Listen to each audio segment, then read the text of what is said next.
ವೆಂಡೋಮ್ ಸ್ತಂಭವು ಪ್ಯಾರಿಸ್ನ 1ನೇ ಅರೌಂಡಿಸ್ಮೆಂಟ್ನಲ್ಲಿರುವ 17ನೇ ಶತಮಾನದ ಪೌರಾಣಿಕ ಅಷ್ಟಭುಜಾಕೃತಿಯಲ್ಲಿರುವ ಚೌಕದಲ್ಲಿದೆ. ಇದನ್ನು 1810ರಲ್ಲಿ ಚಕ್ರವರ್ತಿ ನೆಪೋಲಿಯನ್ ಬೋನಾಪಾರ್ಟೆ ಕಟ್ಟಿಸಿದನು. ಇದು ಕಂಚಿನ ಉಬ್ಬು ಶಿಲ್ಪವಾಗಿದೆ.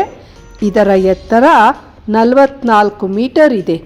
ಆಸ್ಟಲಿಟ್ಜ್ ಕದರದಿಂದ ಸೆರೆ ಹಿಡಿಯಲಾದ ಶತ್ರುಗಳ ಪಿರಂಗಿಗಳನ್ನು ಕರಗಿಸುವ ಮೂಲಕ ಈ ಕಂಬವನ್ನು ತಯಾರಿಸಲಾಗಿದೆ. ಕಾನ್ಕಾರ್ಡ್ ಸ್ಕ್ವೇರ್ ಇಲ್ಲಿರುವ ಲಕ್ಸರ್ ಒಬೆಲಿಸ್ಕ್ ಕಂಬವನ್ನು ಈಜಿಪ್ಟ್ನ ವಾಲಿ ಮೊಹಮ್ಮದ್ ಅಲಿರವರು ರಾಜನಿಗೆ ಉಡುಗೊರೆಯಾಗಿ ನೀಡಿದ್ದಾರೆ. ಇದನ್ನು ಅಲ್ಲಿಂದ ಹೇಗೆ ತಂದರೆಂದು ಕುತೂಹಲಕಾರಿಯಾಗಿದೆ.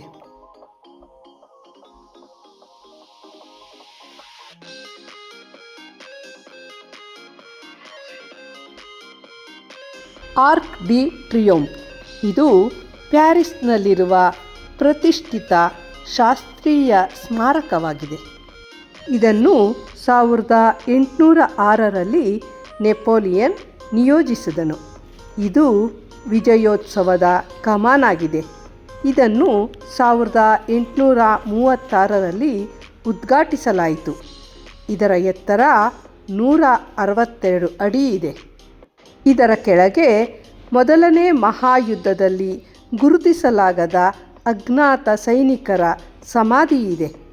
ಈ ಕಟ್ಟಡದ ಹೊರಭಾಗ ಹಾಗೂ ಒಳಭಾಗದಲ್ಲಿ ಫ್ರೆಂಚ್ ವಿಜಯಗಳು ಹಾಗೂ ಜನರಲ್ಗಳ ಹೆಸರುಗಳನ್ನು ಗುರುತಿಸಲಾಗಿದೆ.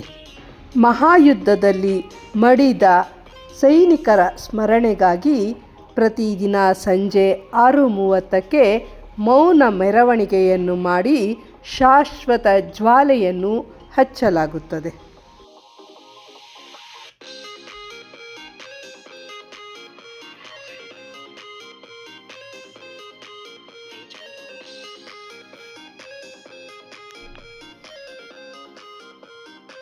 ಸಾವಿರದ 1670ರಲ್ಲಿ 14ನೇ ಲೂಯಿಸ್ ರವರು ಈ ಇನ್ವ್ಯಾಲಿಡ್ ಆಸ್ಪತ್ರೆಯನ್ನು ಸ್ಥಾಪಿಸಿದರು. ಇಲ್ಲಿ ಯುದ್ಧದಲ್ಲಿ ಗಾಯಗೊಂಡ ಮತ್ತು ಅಂಗವಿಕಲರಾದ ಯೋಧರ ವಸತಿ ಹಾಗೂ ಆರೈಕೆಗಾಗಿ ಇದನ್ನು ನಿರ್ಮಿಸಲಾಗಿತ್ತು.